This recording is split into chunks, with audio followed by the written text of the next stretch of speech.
जय जय श्री चैतन्य जय नित्यानंद जय द्वैत चंद्र जय गौर भक्त वृंद। उपपुराणेर शुनि श्री कृष्ण वचन कृपा करी व्यास प्रति कोरियाछेन कथन। उप पुराणों में हम श्री कृष्ण को व्यास देव पर यह कहकर अपनी कृपा प्रदर्शित करते सुनते हैं।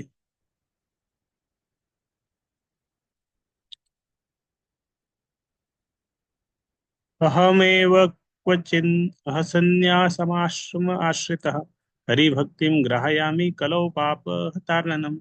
तो ये एक उसमें आता है, शास्त्र में आ रहा है, हे विद्वान ब्राह्मण, कभी कभी मैं कलयुग के पतित लोगों को भगवत भक्ति के लिए प्रेरित करने हेतु संन्यास आश्रम ग्रहण करता हूँ। भागवत भारत शास्त्र आगम पुराण चैतन्य कृष्ण अवतारे प्रकट प्रमाण। श्रीमद् भागवत, महाभारत, पुराण तथा अन्य वैदिक साहित्य यह सिद्ध करने के लिए प्रमाण देते हैं कि श्री कृष्ण चैतन्य महाप्रभु कृष्ण के अवतार हैं। प्रत्यक्ष देख नाना प्रकट प्रभाव अलौकिक कर्म अलौकिक अनुभव। कोई भी व्यक्ति भगवान चैतन्य के प्रकट प्रभाव को उनके असाधारण कार्यों तथा असामान्य कृष्ण भावानुभूति से भी प्रत्यक्ष देख सकता है। देखिया ना देखे जत अभक्तिरगण उल्लू के ना देखे जेना सूर्य र किरण। एक अच्छा उदाहरण यहाँ पे बताया। उलूक, उलूक मतलब उल्लू। एक बार बहुत सारे उल्लू मिलके मीटिंग किया और उन्होंने मीटिंग करके कंक्लूजन क्या निकाला कि सूर्य नहीं होता है, क्योंकि उन्होंने कभी सूर्य देखा ही नहीं और रात को दिन में सोते हैं सब। और रात में एक उल्लू ने चर्चा किया था, वो देख रहा था लोग बात कर रहे हैं कुछ सूर्य के बारे में, सूर्य के बारे में। तो उसने बाकी उल्लुओं से पूछा, बाकी सारे उल्लू मिले, सबने मीटिंग किया, अरे सूर्य क्या होता है, सूर्य क्या होता है, किसी ने देखा क्या? तो सब बोले नहीं नहीं, मैंने नहीं देखा, नहीं देखा, नहीं देखा। तो फिर बोला अरे सूर्य उर्य कुछ नहीं होता है। ऐसा उनका मीटिंग का कंक्लूजन था। तो इस तरह श्रद्धा विहीन लोग, नास्तिक लोग जब बैठते हैं तो कंक्लूजन क्या निकालते हैं? अरे भगवान उगान कुछ नहीं होते हैं, देखा क्या किसी ने?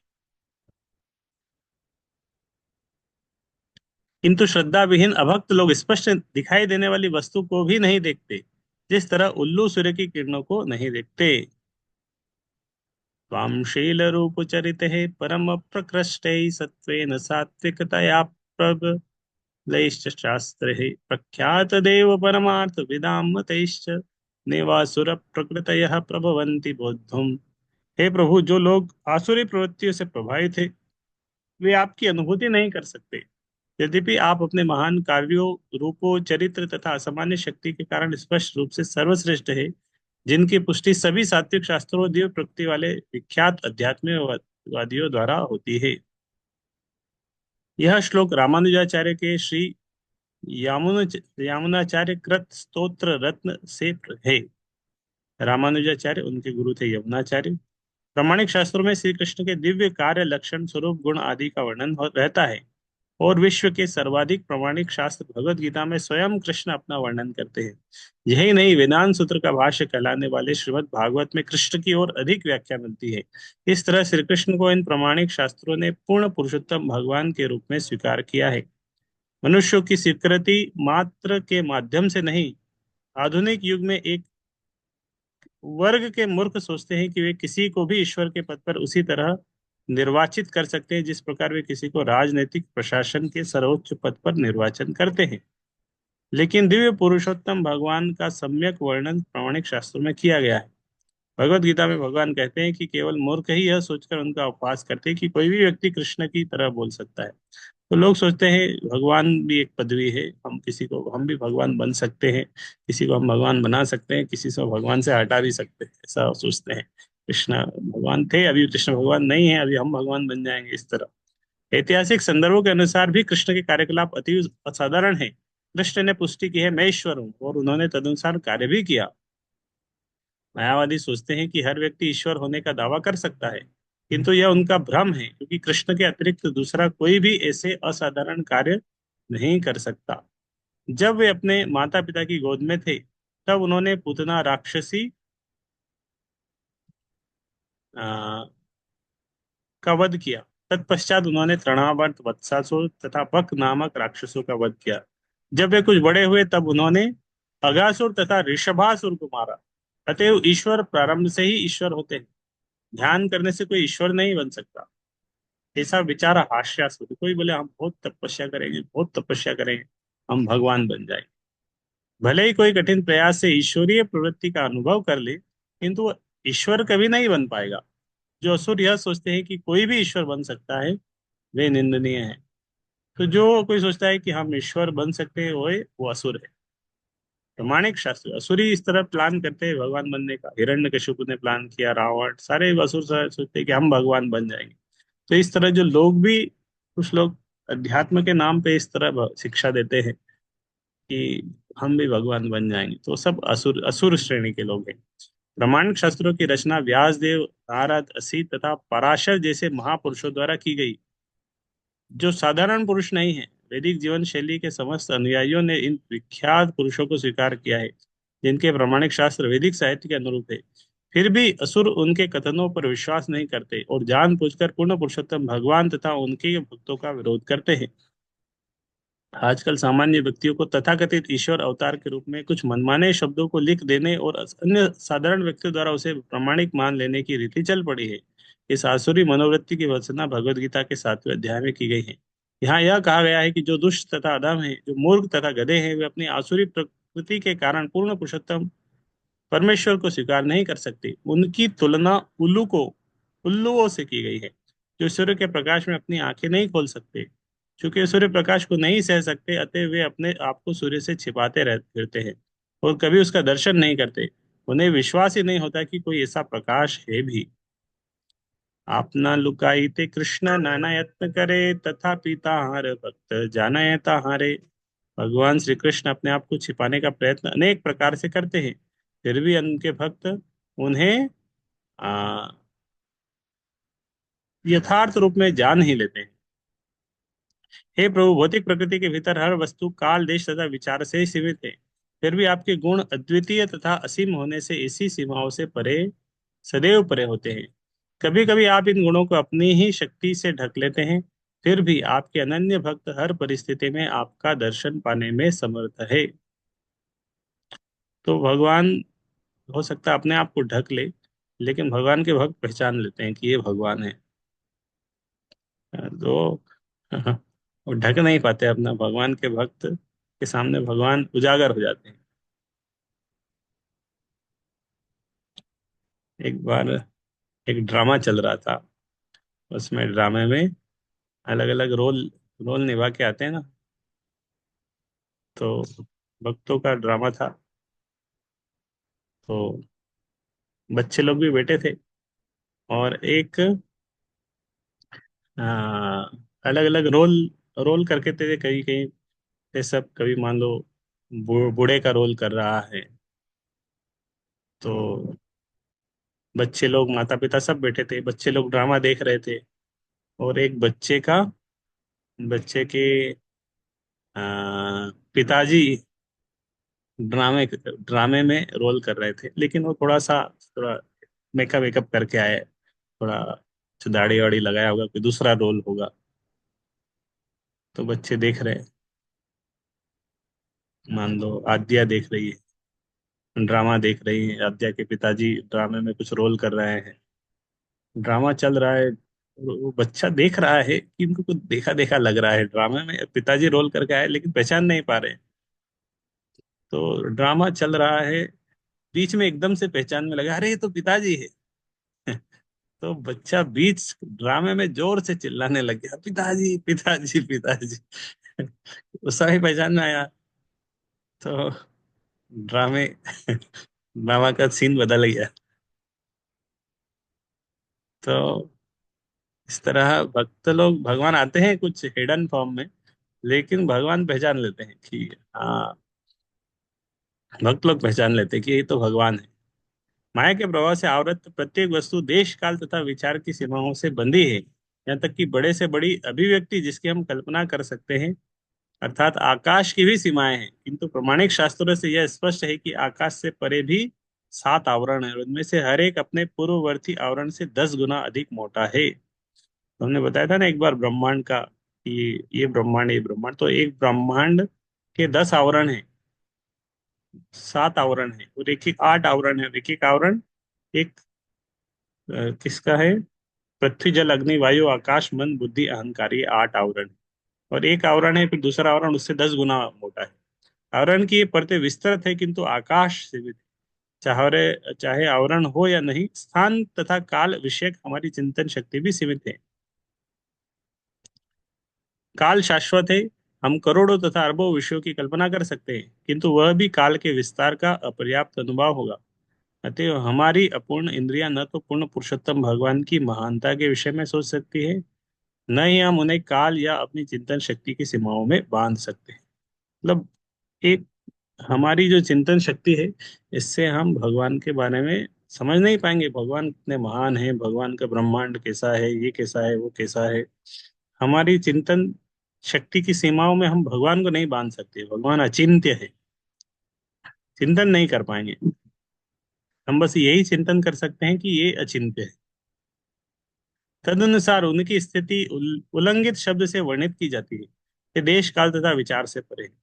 तो भगवान काल से भी परे है, समय से परे है भगवान, स्थान से परे है, विचार से परे है, देश काल विचार से परे है। मतलब समय को वो नियंत्रण करते हैं, हर चीज समय को उन्होंने बनाया, तो समय के अंदर में वो नहीं आ सकते। यद्यपि वे उन सबके भीतर प्रतीत होते हैं, किंतु भगवान उनसे परे रहते हैं। जहाँ भगवान का दिव्य अस्तित्व देश काल तथा विचार से छिप जाता है, वहीं भगवान के शुद्ध भक्त उन्हें देश काल तथा विचार से परे उनके साकार रूप में देख सकते हैं। दूसरे शब्दों में, यद्यपि भगवान सामान्य व्यक्तियों की आंखों से नहीं दिखते, किंतु जो लोग अपने दिव्य भक्ति के कारण इन आवरणों से परे हैं, वे उन्हें देख सकते हैं। तो सामान्य आंखों से भगवान दिखते नहीं, लेकिन भगवान के भक्त देख लेते हैं। सूर्य बादल से आच्छादित हुआ मालूम पड़ता है, किंतु वास्तव में ये तो बादल के नीचे खड़े तुच्छ मानव की आंखें हैं जो आच्छादित है, न कि सूर्य। यदि यही तुच्छ मानव हवाई जहाज से बादल के ऊपर जाए, तो वह सूर्य की तथा धूप को बिना अवरोध के देख सकता है। इसी प्रकार यद्यपि माया का आवरण प्रबल होता है, किंतु भगवत गीता में भगवान कहते हैं, देवी ही ऐसा गुणमयी मम माया दुरत्यया मामे ये प्रपद्यन्ते माया में ताम तरन्ति थे। तो बादल रहते हैं, और सूर्य कभी कभी उधर, वो- सूर्य, वो नहीं होता, सूर्योदय नहीं हो पाता। हम देखते हैं आज बादल ही बादल है, बादल ही बादल, बादलों ने सूर्य को ढक दिया। बादलों ने सूर्य को नहीं ढका, बादलों ने हमारी हमारी आंखों को ढक दिया है। बादलों की शक्ति नहीं है कि वो सूर्य को ढक सके, बादल केवल हमारी आंखों को ढक सकते हैं। हवाई जहाज से ऊपर जाएंगे तो धूप पता चल जाएगी, सूर्य है। तो माया का आवरण बद्ध जीव को ढक देता है, माया भगवान को कुछ नहीं कर सकती, बद्ध जीव को ढक देती है। लेकिन भगवान बताते हैं कि मामेव ये प्रपद्यन्ते माया में ताम तरन्ति थे। ये भगवत गीता का बहुत अच्छा महत्वपूर्ण श्लोक है। देवी ही ऐसा गुणमयी मम माया दुरत्यया। देवी ही ऐसा गुणमयी, भगवान की जो देवी शक्ति है, गुणमयी है। मम माया, भगवान बोले मेरी माया है, दुरत्यया, इसको पार कर पाना बहुत कठिन है। मामे ये प्रबद्धन्ते माया, जिस तरह बादलों को हम पार नहीं कर पाएंगे, समझ भी नहीं पाएंगे कैसे सूर्य पर है। हवाई जहाज का आश्रय लेंगे, ऊपर पहुंच जाएंगे, देख पाएंगे कि हाँ धूप भी है, सूर्य भी है। तो इस तरह भगवान का आश्रय लेंगे तो माया से ऊपर पहुंच जाएंगे। मेरी यह देवी शक्ति जो भौतिक प्रकृति के 3 गुणों से बनी है, उसे जीत पाना अत्यंत कठिन है, किंतु जो लोग मेरी शरण में आ जाते हैं, वे सरलता से इसके पार जा सकते हैं। भ्रामक शक्ति माया के प्रभाव को पार कर पाना अत्यंत कठिन है, किंतु जो लोग भगवान के चरण कमलों को पकड़ने के लिए दृढ़ संकल्प है, वे माया की पकड़ से मुक्त हो जाते हैं। इसलिए शुद्ध भक्त पूर्ण पुरुषोत्तम भगवान को समझ सकते हैं, किंतु असुरगण अपने दुष्ट स्वभाव के कारण अनेक शास्त्रों एवं ईश्वर के असामान्य कार्यकलापों को देखते हुए भी भगवान को समझ नहीं सकते। असुर स्वभावे कृष्णे कबू नहीं जाने, लुकाईते नारे कृष्ण भक्त जन स्थाने। जो आसुरी स्वभाव के हैं, वे कभी भी कृष्ण को नहीं जान सकते, किंतु कृष्ण अपने शुद्ध भक्तों से अपने आप को छिपा नहीं सकते। तो आसुरिक व्यक्ति के लिए भगवान हमेशा ढके हुए हैं, नहीं समझ पाएंगे। लेकिन भक्तों के सामने भगवान अपने आप को ढक भी नहीं सकते। भगवान, भक्त लोग समझ जाते हैं ये भगवान है। जो लोग रावण तथा हिरण्यकशिपु की तरह आसुरी स्वभाव बना लेते हैं, वे ईश्वर की सत्ता को ललकारने के कारण कभी भी भगवान कृष्ण को नहीं जान सकते, किंतु कृष्ण अपने शुद्ध भक्तों से अपने आप को कभी नहीं छिपा सकते। तो भूत सर्गो लोक्यस्मिन् देव आसुर एव च विष्णु भक्त स्मृतो देव आसुरस्तत्विपर्ययः। इस भौतिक संसार में दो प्रकार के लोग होते हैं। एक तो वे जो आसुरी है, दूसरे वे जो देवी है। भगवान विष्णु के भक्त देवी हैं, किंतु जो इनके सर्वथा विपरीत हैं वे असुर कहलाते हैं। तो दो प्रकार के लोग होते हैं, आसुरिक और देविक। तो विष्णु भक्त देवी हैं, और उसके असुर है जो वो है। यह श्लोक पद्म पुराण का है। विष्णु भक्त अर्थात कृष्ण भावना भावित भक्त देव कहलाते हैं। नास्तिक लोग जो ईश्वर में विश्वास नहीं करते या स्वयं को ईश्वर घोषित करते हैं, वे असुर कहलाते हैं। असुरगण सदैव नास्तिक भौतिकवादी कार्यों में लगे रहते हैं और भौतिक संसाधनों को इंद्रिय तृप्ति के कार्यों में प्रयुक्त करने की विधियां खोजते रहते हैं। विष्णु भक्त अर्थात कृष्ण भावना भक्त भी सक्रिय रहते हैं, किंतु उनका लक्ष्य भक्ति द्वारा पूर्ण पुरुषोत्तम भगवान को तुष्ट करना होता है।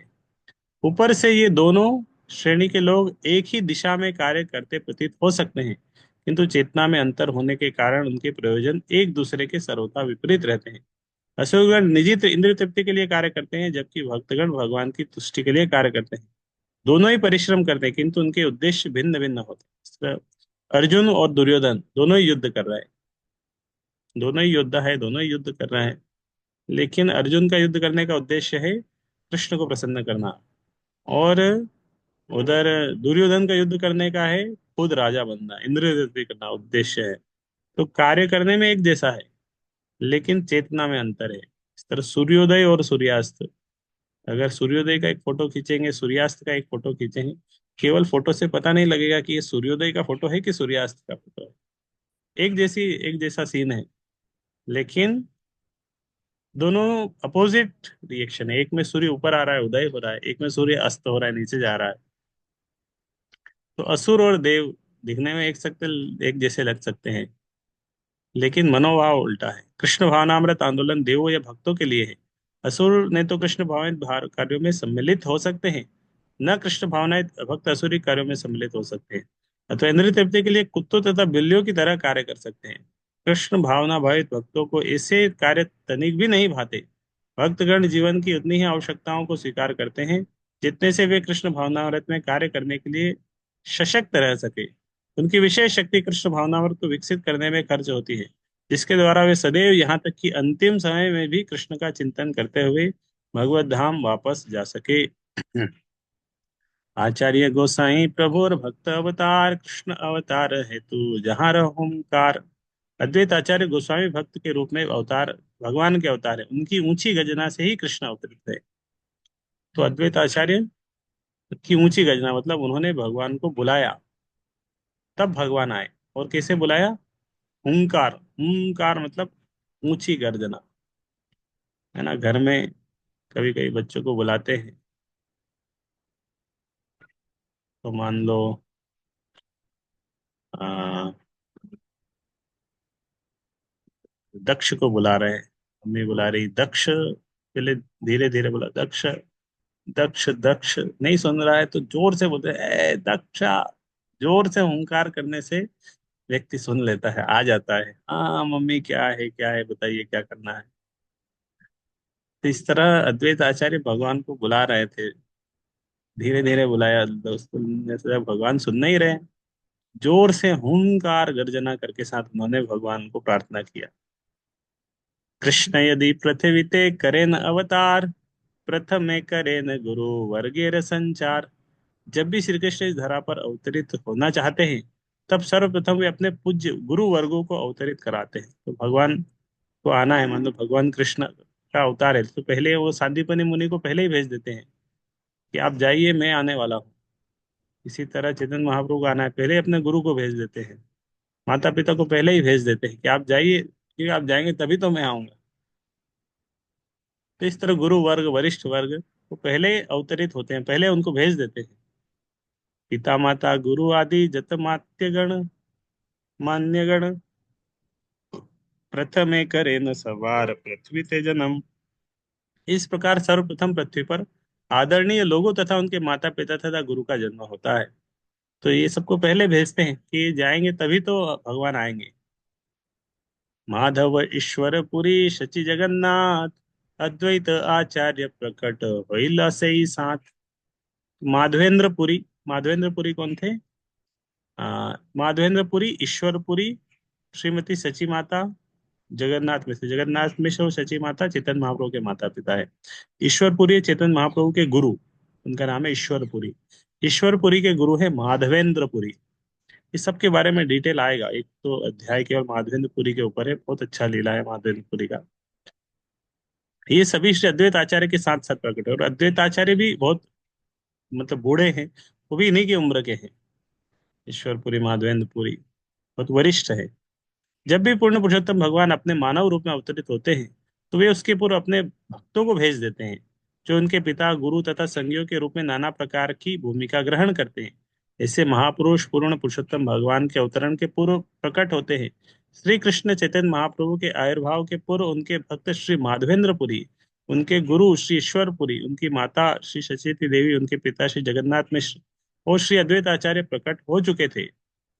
प्रकटिया देखे आचार्य सकल संसार, कृष्ण भक्ति गंधहीन विषय व्यवहार। तो अद्वैत आचार्य उस समय देख रहे थे, ने प्रकट होने के बाद देखा कि संसार श्री कृष्ण की भक्ति से विहीन है, कृष्ण भक्ति गंधहीन, क्योंकि लोग भौतिक व्यापारों में व्यस्त है। विषय व्यवहार, लोग इतने बिजी है, इतने बिजी है, इतने बिजी है मोबाइल चलाने में कि माला हाथ में ले ही नहीं पाते हैं।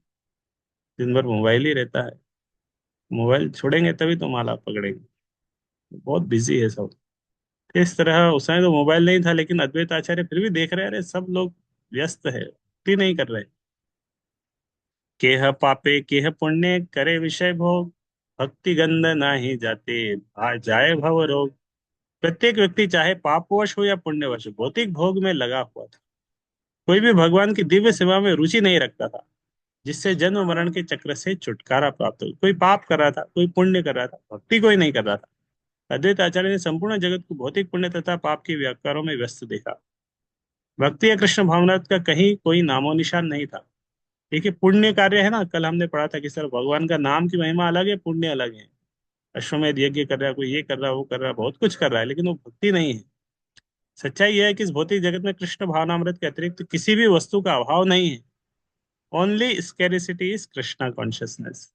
केवल कृष्ण भक्ति का अभाव है। भौतिक आवश्यकताओं की पूर्ति भगवान की कृपा से ही हो जाती है। हाँ, कभी कभी हमने अपने कुप्रबंध के कारण अभाव का अनुभव होता है। जो अनुभव हो रहा है मिसमैनेजमेंट के कारण, लग रहा है कि ये सी कमी है, वो कमी है, लेकिन भगवान के उसमें कोई कमी नहीं है। असली समस्या यह है कि लोग अब कृष्ण भावनामृत के संपर्क में नहीं रहे। हर व्यक्ति इंद्रिय तृप्ति में तो लगा है, किंतु उसके पास अपनी वास्तविक समस्याओं जन्म मृत्यु जरा व्याधि का अंतिम समाधान खोज निकालने की कोई योजना नहीं है। विचार भौतिक कष्ट भवरोग अर्थात भौतिक रोग कहलाते हैं। ये केवल कृष्ण भावनामृत द्वारा ही ठीक हो सकते हैं। अतएव मानव समाज के लिए कृष्ण भावनामृत सबसे बड़ा वरदान है। लोक गति देखी आचार्य करुण हृदय, विचार करे न लोकेर कोई छे हित होय। तो लोक गति देखी, दुनिया के लोगों को जब देखा अद्वैत आचार्य ने, करुणा हृदय, उनके हृदय में करुणा आ गई। विचार करें, वो सोचने लगे। लोकेर कोई छे हित होय। लोकेर मतलब इस दुनिया का, कई छे कैसे, हित है कैसे हित होगा। लोक देखी आचार्य करुण हृदय, विचार करे न लोकेर कोई छे हित होय। जनता के कल्याण है तो इस प्रकार की गंभीर रुचि मनुष्य को प्रामाणिक आचार्य बनाती है। तो यहाँ से कल पढ़ेंगे। ये बहुत अच्छा, कल जो हम पढ़ेंगे बहुत अच्छा सीन है। इस तरह अद्वैत आचार्य दुनिया की स्थिति देख के प्रार्थना करेंगे और भगवान से भगवान को कैसे प्रसन्न करते हैं। तुलसी जल गंगा जल के साथ भगवान को प्रार्थना करते हैं, सालग्राम शिला को प्रार्थना करते हैं, हुंकार करते बुलाते हैं और भगवान आ जाते हैं उनकी प्रार्थना सुन के। तो वो बहुत अच्छा पार्ट है, कल पढ़ेंगे। हाँ, हरे कृष्ण। तो मतलब इसी अध्याय का आखिरी सेक्शन है और कल ये अध्याय भी पूरा हो जाएगा।